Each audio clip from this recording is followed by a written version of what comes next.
Buenas tardes a todas y a todos. Soy Miguel Ángel Gardetti, yo soy fundador del Centro Textil Sustentable en el 2008 y actualmente soy su director. Y nos vamos a estructurar de la siguiente manera, aproximadamente.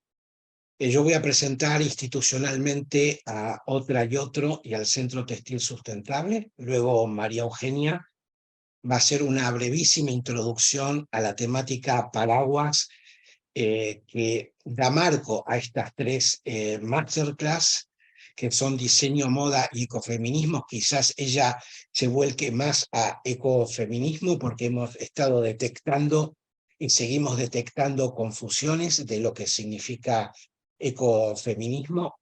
Luego le vamos a dar el pase a Gabriela Costa, a Gaby, a quien realmente le agradezco muchísimo, pero muchísimo, porque ella está ahora en la ciudad de Wittenhausen, en Alemania, con 5 horas para adelante de la Argentina, o sea, es aproximadamente las 12 de la noche, así que gracias Gabriela por estar con nosotros. Y nada, María Eugenia, perdón, voy con Otra y Otro.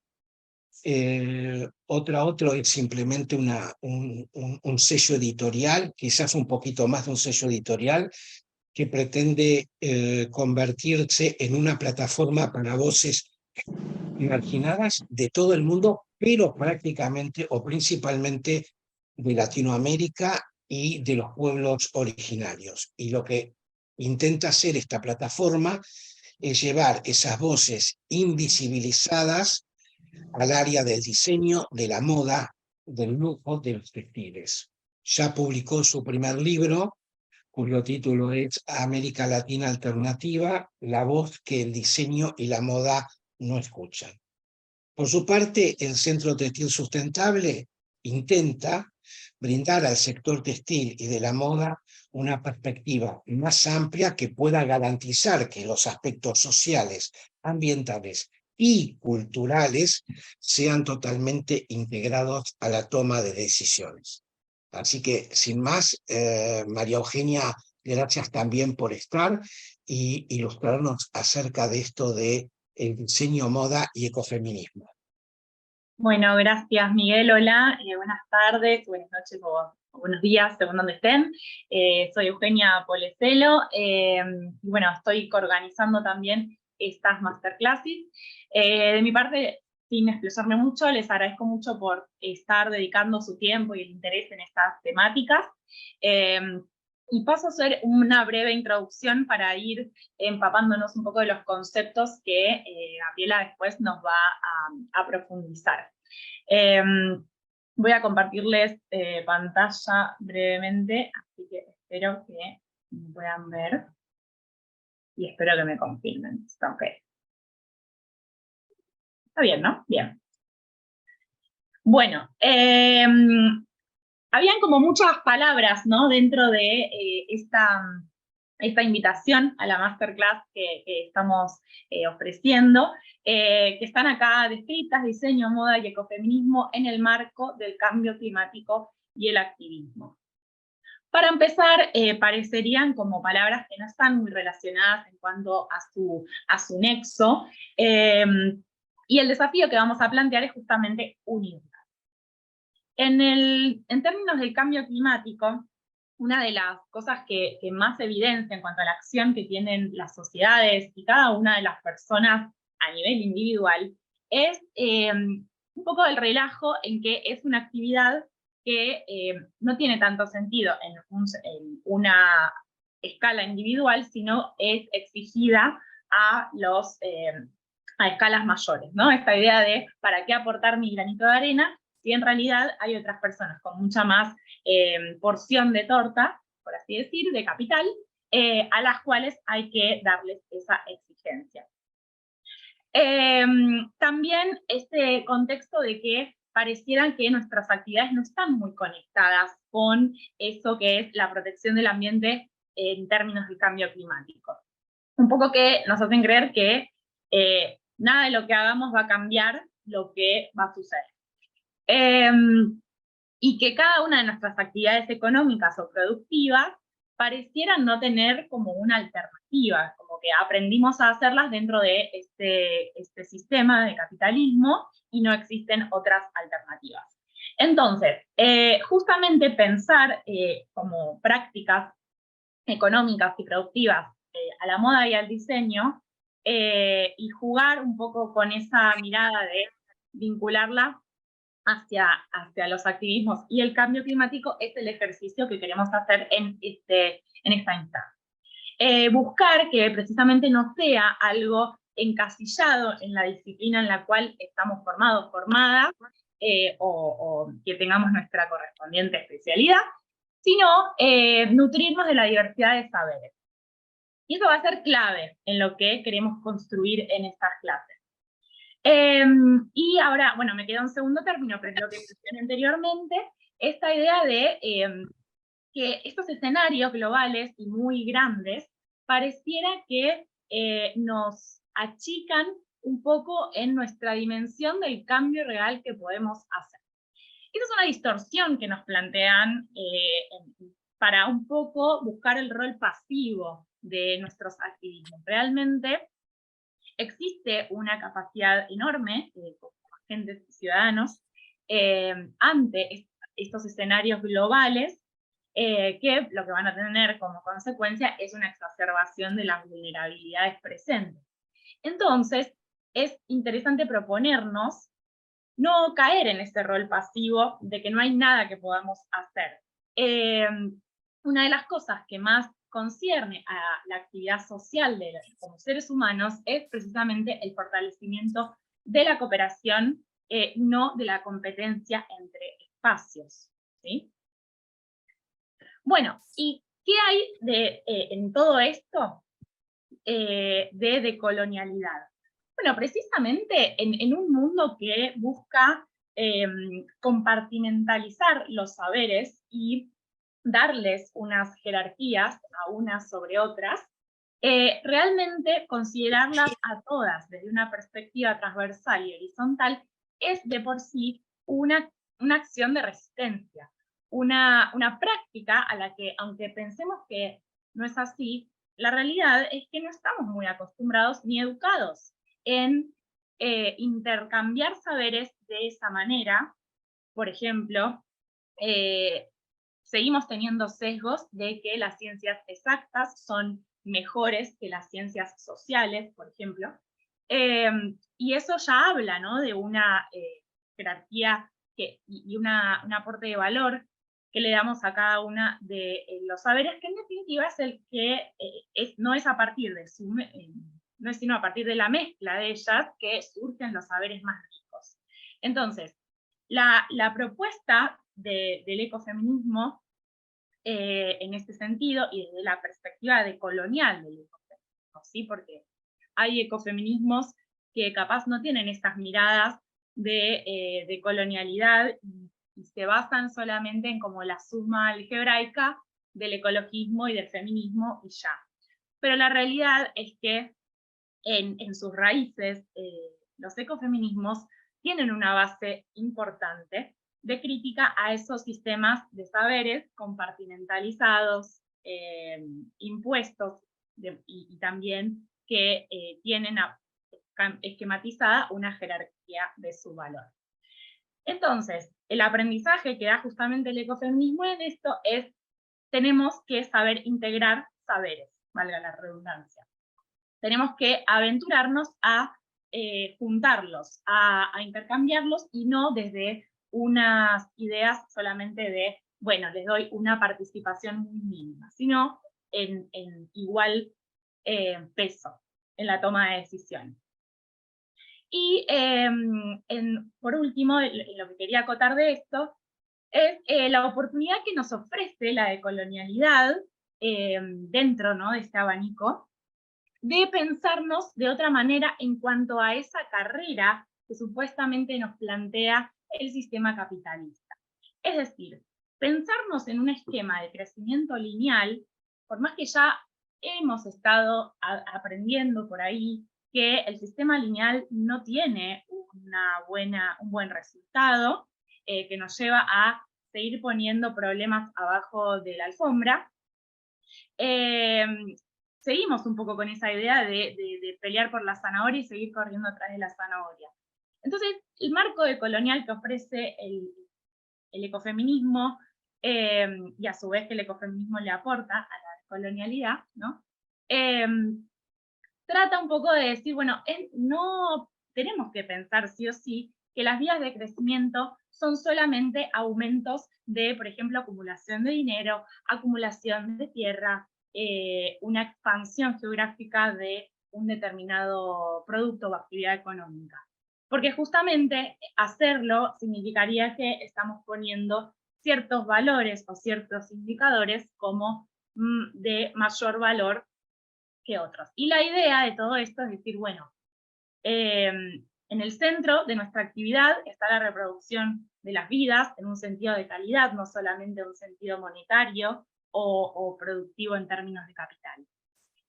Y es la apertura que queremos dar para pensar entonces estas actividades productivas y económicas para pensarnos en el contexto del cambio climático y cómo responder a ello desde nuestras actividades económicas. ¿Sí? Bien, ahora sí, los voy a ir dejando con Gaby Costa. Gaby es abogada ecuatoriana, tiene estudios de maestría de gobernanza medioambiental en la Universidad de Friburgo, Alemania, y su especialidad es la facilitación, diseño e implementación de los proyectos de sustentabilidad local y en la producción y consumo sostenible. El enfoque que ha tenido Gaby le permitió lograr la implementación de soluciones para la sostenibilidad, articulando alianzas y fomentando los diálogos participativos, inclusivos y con enfoque de protección de derechos humanos. Gaby trabajó mucho en la investigación en la industria textil de Bangladesh y dio base a su compromiso como embajadora en la promoción de la campaña Slow Fashion en América Latina. Perfecto. Ahí. Bueno, muchísimas gracias. Estoy muy emocionada de estar aquí, de que podamos conversar, de que podamos hablar de la industria textil y qué posibles caminos podemos imaginar y hacia dónde podemos mirar juntos. Algo que quisiera agregar a lo que acaba de describir Eugenia de mí es que también soy activista ambiental. Me uní a un proyecto en el año 2020 para navegar desde Latinoamérica a Europa en un velero con líderes indígenas y negros de Latinoamérica y el Caribe, y lo hice con este sentimiento de ellos vinieron hacia acá y es una actividad que nosotros no nos lo hemos permitido por muchos motivos, no tenemos la cultura marina y quería romper esos esquemas. En la industria de la moda es igual. Hoy quiero conversar desde el sentir pensar del activismo latinoamericano. Algunos coincidirán conmigo, otros no. Pero quiero compartir mi visión y del desarrollo desde esta perspectiva. Empezaré con esta imagen que vemos aquí. La tomé de un libro de un filósofo colombiano, Germánico Arciniegas. Si puedo pedirles algo es que miren esta imagen y tratemos de ver a través de esta imagen la visión del mundo europeo en el momento colonial. Vemos que no está África, todavía no está Latinoamérica y se puede sentir desde la imagen que el territorio es de uso, está vacío, está descrito y limitado con nombres. Arciniegas en este libro tiene un sentimiento de querer rescatar el aporte de América Latina a la construcción del mundo en el que vivimos ahora. No se reconoce que Latinoamérica, por ejemplo, cuando Europa sufría de la hambruna, dio la papa y salvó básicamente a toda una población. No se reconoce que fue justamente el aparecimiento de América el que dio lugar a que ciertas ideas de libertad, como por ejemplo la Revolución Francesa, primero ocurrió porque se experimentó de cierta forma con la independencia de Estados Unidos. Una vez que la valentía, el coraje de la gente en el territorio americano dio paso a liberarse, fue que luego se pudo dar la Revolución Francesa. Y asimismo le dio paso a la consolidación de ideas como el cosmos, el sistema heliocéntrico, que lo conocemos a través de Copérnico, Descartes, etc.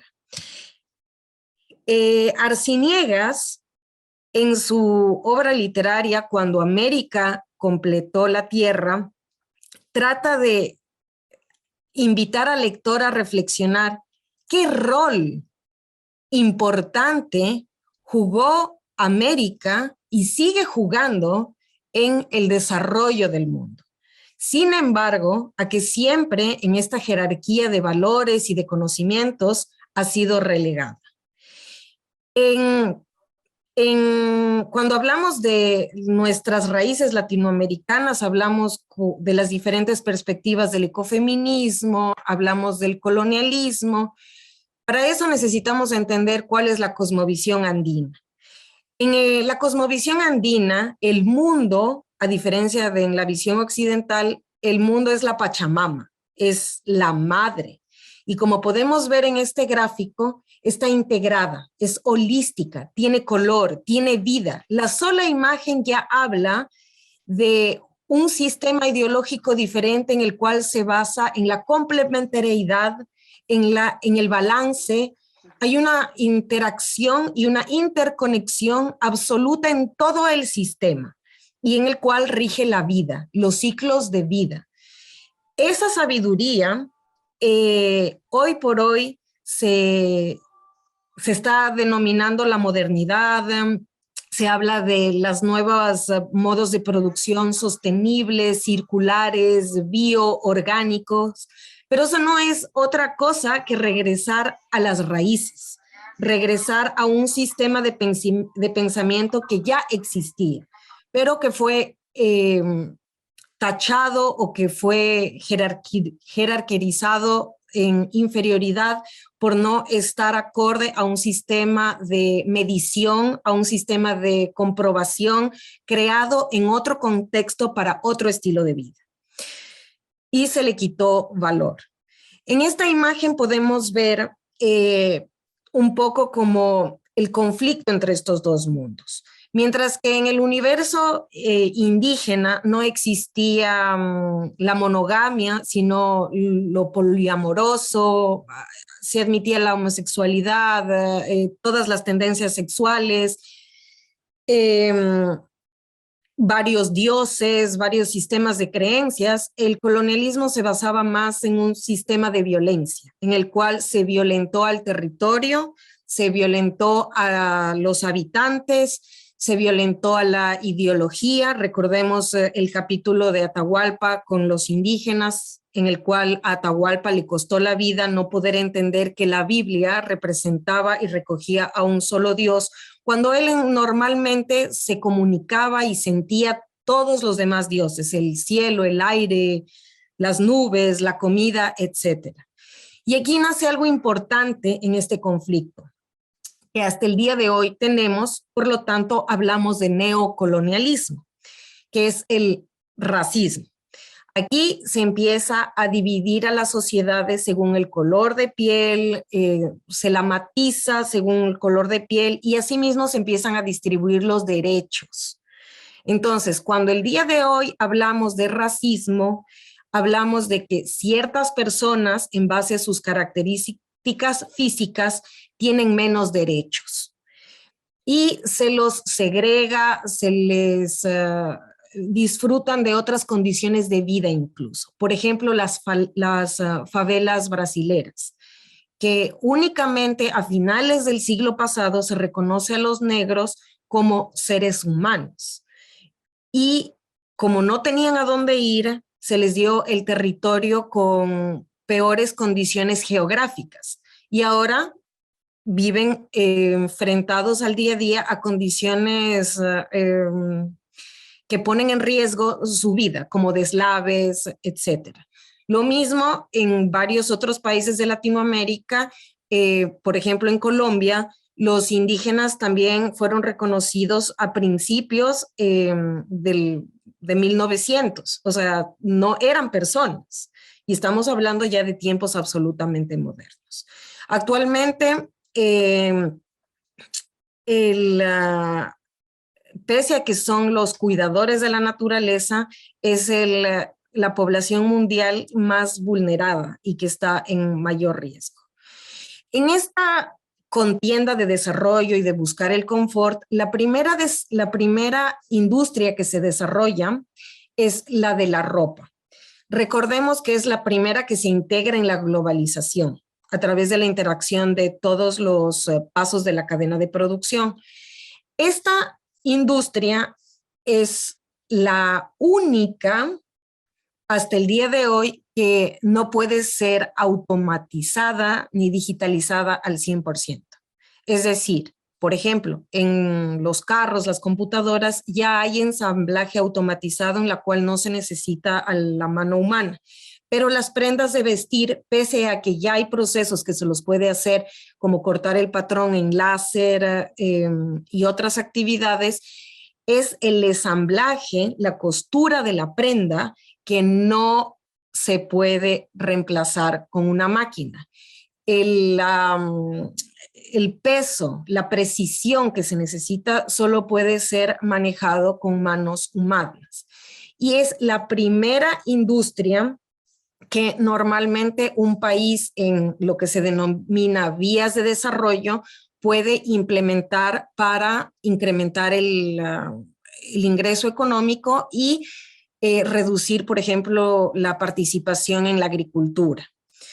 Que de alguna forma, en la forma de pensar que se ha creado alrededor del desarrollo, la agricultura vendría a ser de menor categoría. Entonces, estar en la industria de la moda y de la costura, estamos haciendo un avance considerable en lo que tiene que ver con destrezas, conocimientos, manejo de tecnologías, etc. Sin embargo, esta industria está articulada con, o sea, la moda está articulada con muchas otras industrias, principalmente el entretenimiento. Sabemos que la moda se define un año antes por lo menos y se lo hace en los grandes desfiles como los Fashion Weeks de París, Berlín, Nueva York, en el cual Latinoamérica todavía no juega un papel decisivo ni tan importante. Pero es una industria que transmite también valores, modelos de conducta, que influencia incluso la salud mental de los jóvenes y de todas las edades para tratar de alcanzar estándares de belleza. Lamentablemente, como podemos ver aquí en esta gráfica, la mujer tiene es un estilo que ustedes deben conocer, que es el couture, y es un estilo atrevido, creativo, pero lamentablemente se opone a otro sistema de valores en el que trata de ahora básicamente salvar la naturaleza, proteger, generar medios de conducta o formas de conducta más responsables, más amigables, más solidarias, más participativas. También es una industria que genera desigualdades, discriminación y lamentablemente tiene estándares de belleza que son irreales, porque envejecemos, porque genéticamente nuestra información genética también está adaptada a las condiciones geográficas y la disponibilidad de alimentos, la calidad de aire que influye en nuestro entorno. En el gráfico de arriba van a ver la obesidad distribuida en el mundo. Como pueden ver, Argentina y Chile son los ganadores de Latinoamérica con más o menos 30% de la población obesa. El resto de Latinoamérica está 25, 20%. Si pensamos que el resto de la población está fit, como las modelos, pues no, porque en la gráfica de abajo, en el sobrepeso, vamos a ver que llegamos también al 70% de sobrepeso. Entonces, la imagen de la izquierda de la mujer esbelta, que puedo imaginar que mide más de 1,70 y que tal vez pesa 55 o 60 kilos, es irreal para nosotros. Solo puede generar, según mi percepción, frustración, que no creo que necesitemos ya más. El rol de Latinoamérica en el mundo, en estas gráficas podemos ver si es que está, pues no estamos. Lidera China y la Unión Europea, que son los máximos productores en el mundo. China exporta el 32%, la Unión Europea el 28%. Cuando se invierte la relación, el mayor importador es Europa y después, en un tercer lugar, más o menos, está Estados Unidos de América. Y vemos que como exportador está Bangladesh. ¿Por qué pongo Bangladesh de ejemplo? Porque en esta idea de buscar el desarrollo medido y cuantificado, como dijo anteriormente Eugenia, en dinero, en calidad de vida, en estándares, construcción, que son creados con la visión europea, se le dio cuotas de exportación favoritarias a Bangladesh para ayudarlo a salir de la pobreza externa. Recordamos que Bangladesh es uno de los 3 países más densamente poblados en el mundo y con una de las peores calidades de vida en el mundo. Entonces se le dio como este tratamiento especial para que tengan una alternativa de desarrollo económico. ¿Cómo lo hicieron? Es un modelo muy fácil. Enviaron más o menos 170 personas a Japón a hacer una pasantía de más o menos 1 año en la industria de la ropa de Japón. Y estas personas, cuando regresaron a Bangladesh, estuvieron capacitadas para ser managers. Entonces, fue un sistema de aprender haciendo. Se generaron alianzas muy fuertes con Japón y los gerentes de estas fábricas en Bangladesh pudieron tener este sistema de aprendizaje continuo, un poco con un tipo de mentoring y más las cuotas favoritarias de exportación. Se aceleró bastante. Más o menos empieza esta industria en 1984 con menos de 1,000 fábricas y llega a casi 6,000 en el 2011. Este es el año de Rana Plaza, que ya sabemos lo que ocurrió y empieza a decrecer. Se considera bajo los ojos de la visión del desarrollo que es un modelo de éxito porque más o menos 4 millones de mujeres dejaron la precariedad de la agricultura. ¿Es esto verdad? Bajo ciertas perspectivas sí, bajo otras tal vez no. Porque en este modelo de producción, que es el conocido como fast fashion, rápido, rápido, rápido, rápido, muy rápido y masivo, estas mujeres llegan a trabajar hasta 14 horas diarias por un salario de más o menos $50 al mes. Entonces, dejaron la agricultura en donde tal vez tenían acceso a espacio y ahora viven en hacinamientos, en casas de cartón para poder ir al trabajo. Entonces, como podemos ver en estas imágenes, hay violación de derechos humanos, hay una sobreproducción. Esta imagen que vemos aquí es mi favorita porque la tomé yo. Y muestra, o lo que he querido mostrar aquí, es que son tantos los desechos de la producción de la ropa que ya básicamente no hay espacio ni cabida para que vaya a otras industrias, como por ejemplo los tapetes, las alfombras, los paños de limpiar. Aparte de eso, la producción actual del fast fashion tampoco ya no tiene cabida en lugares de beneficencia, ya no te lo reciben, tampoco te lo reciben en las tiendas de segunda mano, ya estamos copados. La calidad ha bajado a tal punto que la ropa ya es sintética, es de plástico y ya no sirve para reciclar. Recientemente salió un documental que muestra un estudio de investigación aquí en Europa de cómo muchas campañas están utilizando el lavado verde, el greenwashing, diciendo que se puede reciclar prendas que contienen poliéster con sintéticos, que son básicamente plástico, en nuevas prendas. Y esta investigación demuestra que es casi un caso fallido, o sea, es imposible. Más bien, lo que está sucediendo es que debido a la guerra, la ropa, bueno, aparte de que se está yendo a Chile, porque en África tampoco ya no la aceptan, se está quemando, o sea, para poder calentar a los hogares. Entonces, el producto más deseado son los zapatos deportivos porque es el que combustiona mejor y el que tiene mayor cantidad de plástico. Esto como consecuencia está generando un aceleramiento de ciertas enfermedades, por ejemplo, mentales, porque los químicos en estas prendas de vestir, al inhalarlos, están ocasionando un desbalance hormonal y psíquico en los habitantes, además de las enfermedades cardíacas. ¿Hacia a qué escala podría esto llegar a afectar a otros países en el territorio europeo? Aún es desconocido, pues sabemos que los cambios climáticos también están cambiando muchos factores, incluso cómo se están comportando las corrientes de aire. Entonces no sabemos hasta qué punto y en qué radio va a afectar a quién. Aquí vemos un comparativo entre todo el dinero, aquí sí es que pueden ver de todo el dinero de las exportaciones que genera Bangladesh, que son casi 35 mil millones de dólares.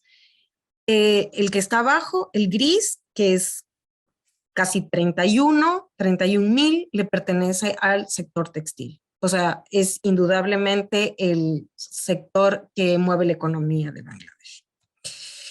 En esta gráfica he tratado de representar las diferentes, la capacidad de ganancia en cada uno de los pasos de la cadena de producción.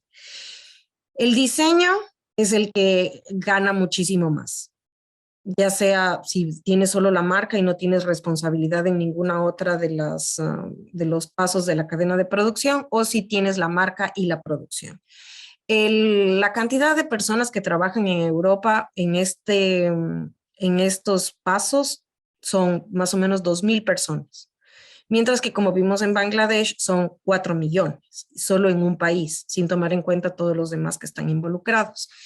En materia prima, puede haber un ingreso que podría representar algo, pero si es que haces distribución de la materia prima, distribución de los textiles, o haces el textil, o sea, le agregas valor a la materia prima o lo distribuyes.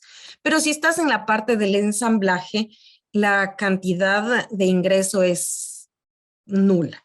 Y es lamentable porque si lo comparas con el vendedor o las personas que realizan marketing, que bueno, muchas veces el vendedor no va a tener la destreza del ensamblaje que tiene la persona que hizo la prenda. Tal vez está en un centro comercial y por cambiarte la talla va a ganar 400, 500, 600 euros, mientras que la mujer que trabajó 14 horas durante todo un mes está ganando 50. Pero obviamente son niveles diferentes de destrezas, en la cual yo pensaría y los invito a pensar que tal vez el de la manufactura es superior. Aquí vemos los impactos del cambio climático de forma general. Entonces estamos viendo que si pueden ver en Latinoamérica está afectada si es que sube la temperatura a 1.5 y la precipitación también va a estar alterada.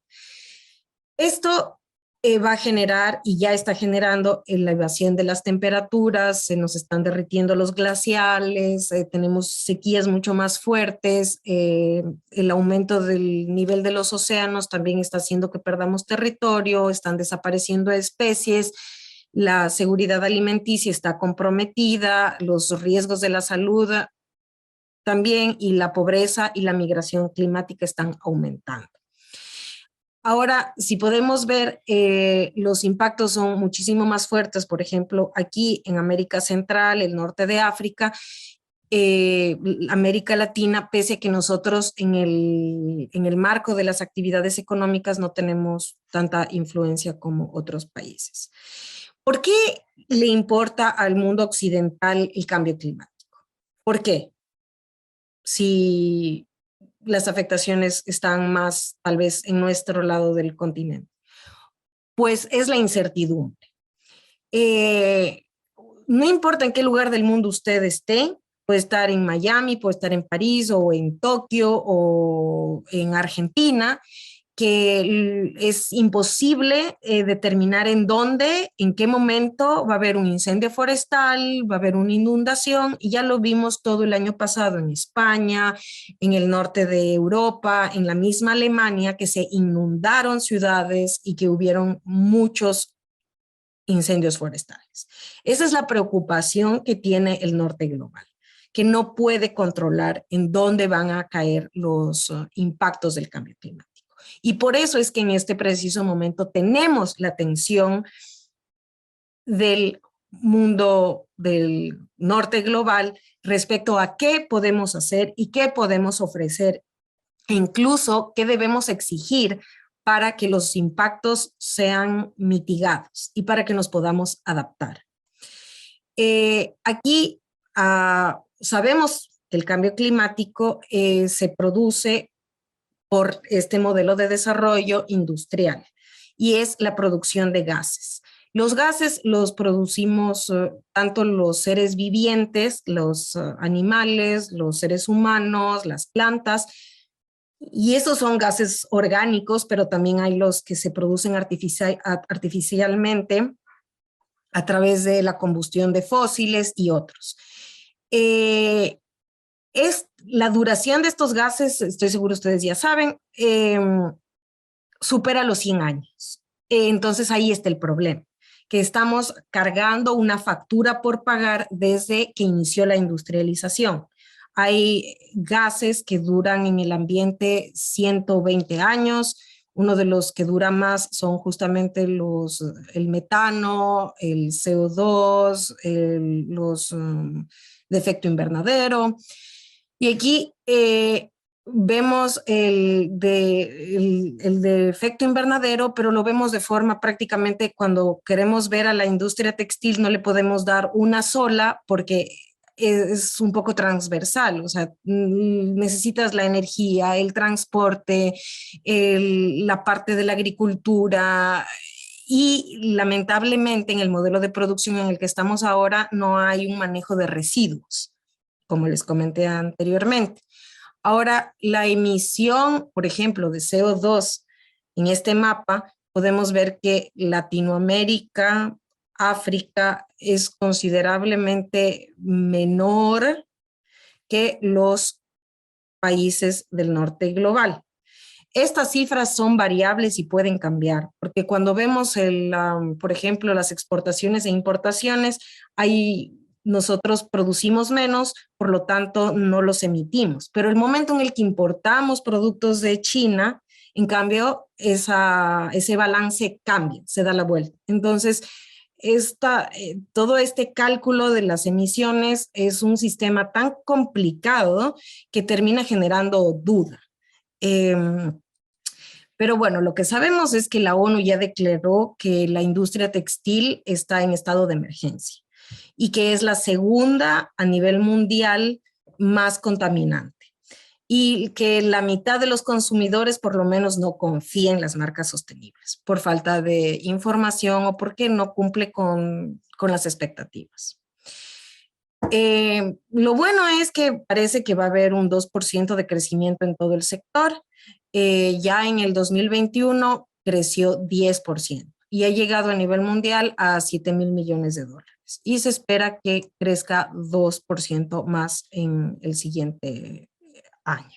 Así que se podría considerar que es positivo. Ahora, nosotros, que no tenemos una influencia en este sistema global, vamos a sentir las consecuencias del fast fashion de otra forma. En el primer mapa estamos viendo de forma general la cronología que hay por conflictos del agua. Y como les dije, uno de los impactos del cambio climático es las sequías y el derretimiento de los glaciares. Es decir, estos recursos van a estar en menor disponibilidad y la probabilidad de que estos recursos, de que estos conflictos aumente, también aumenta y genera preocupación. En el de la derecha vemos, es otro tipo de medición, pero también vemos que casi coincide en los puntos rojos en donde están ubicados los conflictos por acceso al agua, como el de pérdida de agua que sea para consumo humano, el agua que estamos perdiendo, que ya no va a estar disponible. ¿Qué le da América Latina al mundo en el tema del cambio climático? Pues somos el pulmón del mundo, tenemos 6.7 millones de kilómetros de bosque, lo que nos convierte en el bosque tropical más grande del mundo. Y en agua le damos casi 16% de descarga de agua dulce a los océanos del mundo. Y tenemos cientos de ríos tributarios que tienen la mayor cantidad de peces de agua dulce en el mundo. Y el río Amazonas es uno de esos que cuenta con 6.600 kilómetros. Aparte de eso, somos el continente que tiene 10% de especies conocidas de biodiversidad. Así que es una perla para combatir el cambio climático y esperaríamos que las condiciones de vida sean más favorables en Latinoamérica que en los otros continentes, pero como sabemos que existe la incertidumbre, no lo podemos asegurar a ciencia cierta. Ahora hablamos, como les decía, de las nuevas y modernas formas de pensar que se enfocan en la circularidad. El antiguo modelo de pensamiento de producción es el lineal y al que ahora queremos llegar se basa en el rediseño, en la refabricación, en redistribuir el producto, reutilizarlo, recuperar, reparar. ¿Y por qué parece que fuese un espiral?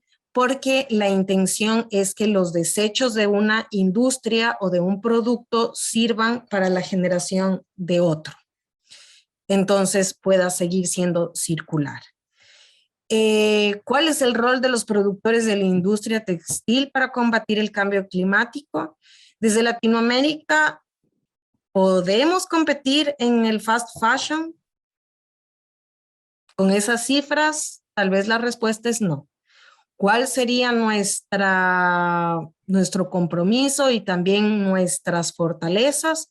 Pues a mi parecer es la redefinición de la belleza, impulsar la equidad racial, apoyar la inclusión de profesionales, es decir, que donde nace la técnica de los textiles, de los bordados, pueda ser impulsada a seguir una carrera profesional, que existan diseñadores indígenas.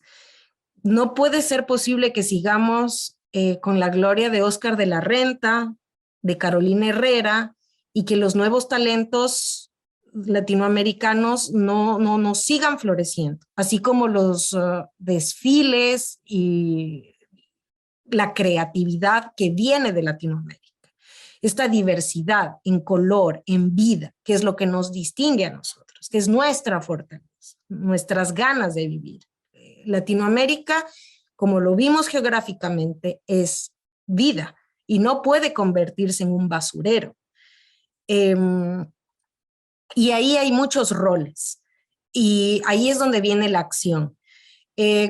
Los que están familiarizados con la teoría del manejo de empresas saben que una de las formas de configurar un equipo es tratar de llegar a estos 9 roles que hay.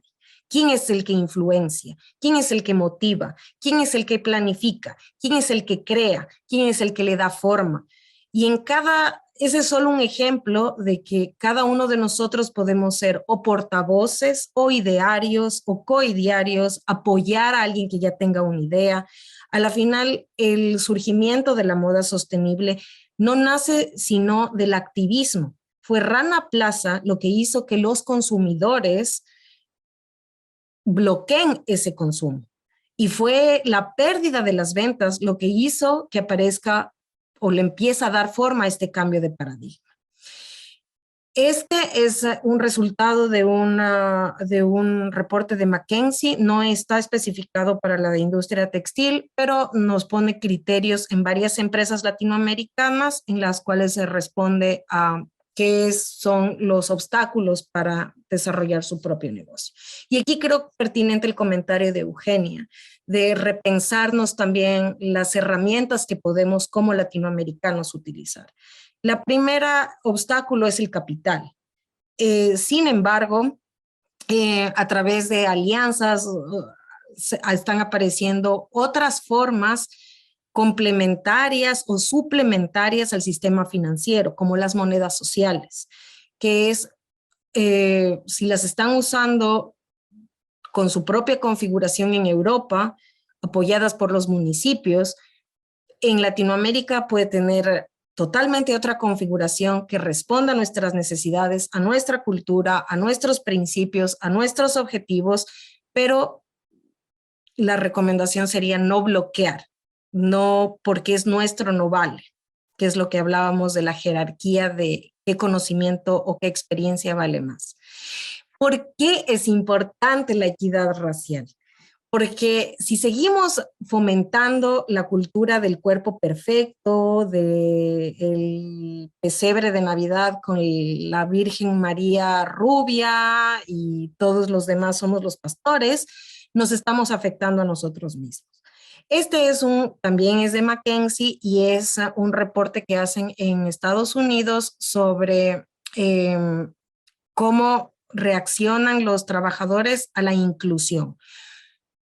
Vemos cuando leí este reporte las nuevas tendencias de la diversidad, que es LGTBI, las lesbianas, gays, homosexuales, trans, son más fácilmente aceptados, porque pueden ser de tu misma raza. Pero la inclusión, por ejemplo, a los extranjeros, al talento extranjero, al diseñador extranjero, a la posibilidad de un gerente extranjero, latinoamericano, hispano, es menor. 61% de sentimiento negativo a las estrategias de inclusión. Entonces, si seguimos fomentando la superioridad de una raza a través de la moda, en el entretenimiento, en la televisión, en las canciones, en a quién seguimos en Instagram, estamos jugando gol en contra, porque estamos fomentando un sistema de pensamiento que a la final va a terminar repercutiendo la posibilidad de que los diseñadores, los productores, el talento latinoamericano sea también reconocido, porque seguimos manteniendo la jerarquía en vez de generar un balance, un equilibrio, una equidad, un respeto mutuo, una interculturalidad, un diálogo de saberes, una retroalimentación, pero en equidad de condiciones. Maravilloso es el tesoro que le podemos compartir a la industria textil, tal vez en un segmento de lujo, tal vez en un segmento de moda sostenible, tal vez para otro tipo de productor, de consumidor, perdón, más enfocalizado, alineado a nuestros valores. Y son técnicas, son colores. Ahora yo aquí tengo la pregunta, ¿cómo lo vamos también a proteger? Porque estos conocimientos están siendo patentados, la técnica está siendo patentada o la técnica ya está siendo utilizado por marcas y con mayor poder de inversión y de acceso al mercado. Tal vez no con mala intención, pero si nosotros no nos ocupamos de cuidar y de proteger en alianzas, este bagaje cultural se pierde, justamente por falta de protección o patentes. Algo que es importante cuidar en esta incursión a la moda sostenible y la interacción de saberes con el bagaje cultural y tradicional indígena, por ejemplo, en el Slow Fashion Latinoamérica, Daniela Villafana, Arhuaca de Santa Marta, Colombia, y Walirú, compartieron cómo muchas marcas llegan a los territorios, cogen las conchas, empiezan a generar las sandalias con la concha, las cadenas, la indumentaria, y no se dan cuenta que están cogiendo un dios, o sea, que están cogiendo un elemento sagrado, que es como que me ponga algo de la iglesia árabe, musulmana, judío, y le empiece a utilizar sin saber qué significa. Entonces, esto ha sucedido no solo con los arhuacos, sino también con el turbante africano, que representaba la esclavitud y que se lo volvió a retomar en la moda sin hacer ese reconocimiento de qué lucha hay atrás de ese turbante, qué vidas, quiénes están atrás de ese turbante. Porque la intención no es prohibir, la intención es integrar, es ser holístico, es que la moda reivindique, que la moda reconozca, nos revalorice, nos dé nuestra posición en toda esta interacción en el mundo. Aquí hay algunos ejemplos de cómo estamos regresando a nuestras raíces y cómo también muchos diseñadores están creando nuevas formas de hacer ropa. Por ejemplo, a través de la piña, nuevas fibras. Sabemos que también ya hay una que hace zapatos deportivos impermeables con desechos del café. Y vemos, bueno, muchísimos productos ya hoy por hoy que se está experimentando con desechos de otro producto para generar nuevas fibras durables, únicas, originales, que por supuesto tienen un valor económico muchísimo más alto y que en un modelo de negocios bien estructurado puede incluso generar una utilidad más grande, más alta. Ahora, este es sumamente ingenioso, el de acá abajo es un upcycling. Entonces, ella es una diseñadora sueca, estaba en esta fábrica en Bangladesh y eran tantos los desechos que decidió empezar a hacer ropa con las sobras.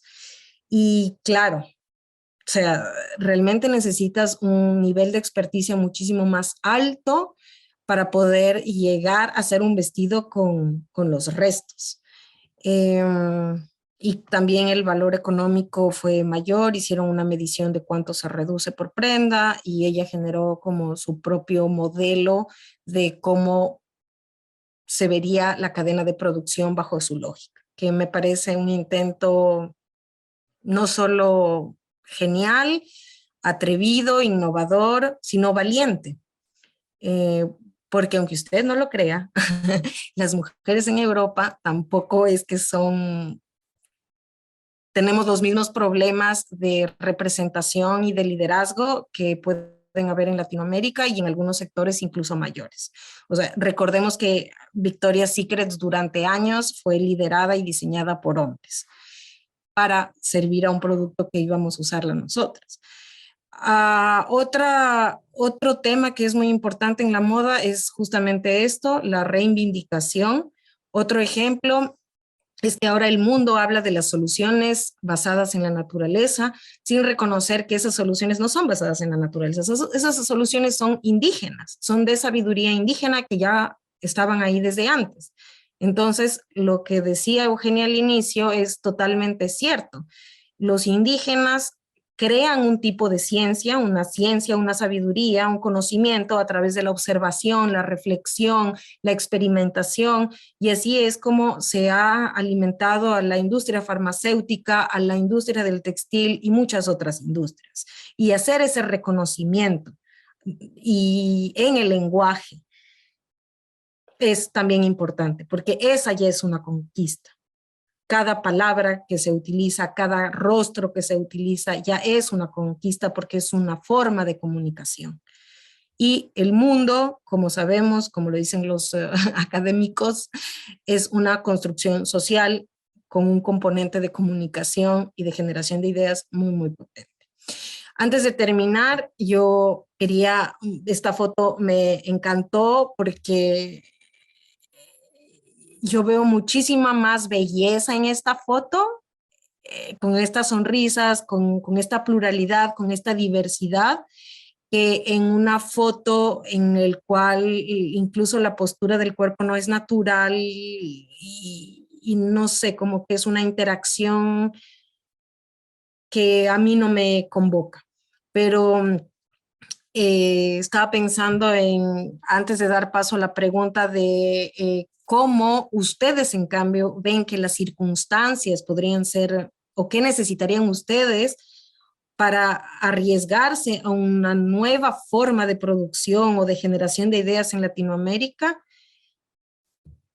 Antes de hacerles esa pregunta, quería que se tomen 2 segundos en pensar qué ven ustedes y cuáles son los 2 o 3 sentimientos que les provoca, para ver más o menos qué tan, ya saben cómo me he sentido yo, para ver, se puedan ubicar qué tan distintos o qué tan distantes estamos. Eso, muchísimas gracias. Espero sus preguntas. Estoy ansiosa de escuchar y de que podamos conversar. Muchísimas gracias.